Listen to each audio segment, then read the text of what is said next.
moi, ce qui m'angoisse constamment, mais réellement, c'est que le client ne soit pas satisfait. Je m'explique. Si vous avez un client qui vous contacte, déjà, il faut que le premier contact soit agréable. Parce qu'aujourd'hui, il peut vous choisir vous, mais il suffit que le premier contact ne lui donne pas confiance. Parce que le lien, en fait, entre votre client et vous, ça va être la confiance. Parce que sa liberté est en jeu. Parce que derrière, il risque d'aller en détention. Parce qu'il a peur. Parce que vous engagez aussi sa vie future. Vous engagez son travail. Il va perdre son travail. Peut-être que sa famille aussi va pas le soutenir. Donc, vous êtes la seule personne de référence sur qui il va pouvoir se reposer.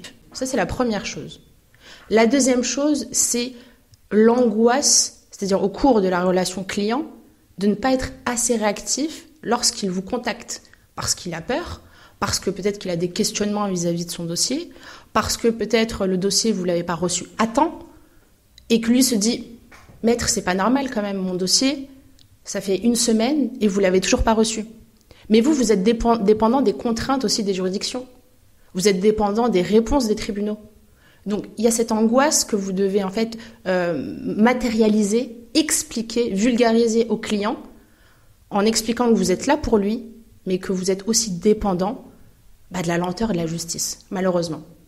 Donc, on ne peut pas aller plus vite que la musique.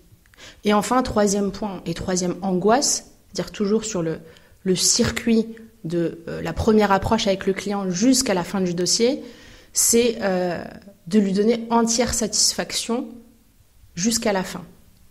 C'est-à-dire jusqu'à la fin du dossier. Une fois qu'il est placé en détention, la relation n'est pas terminée. Il va avoir besoin de vous pour que vous alliez le voir en détention. Parce que si c'est sa première peine, il ne sait pas comment ça se passe en prison. Donc il faut lui expliquer qu'un aménagement de peine est possible, mais pour ça, il faut qu'il prouve sa bonne volonté, son bon comportement, un comportement presque exemplaire en prison. Donc il faut qu'il s'inscrive à des ateliers, il faut qu'il s'inscrive à la bibliothèque, il faut qu'il s'inscrive à toutes les activités possibles et inimaginables en prison, c'est-à-dire que même s'il y a une activité de gospel et qu'il n'aime pas ça, faut qu'il s'y inscrive. Ça va lui permettre, lui, d'avoir des crédits de réduction de peine, d'accord ? Ils appellent ça vulgairement les remises de peine. Et de sortir plus vite. Mais une fois qu'il est dehors, peut-être qu'il y aura un autre souci. Donc, il va vous recontacter.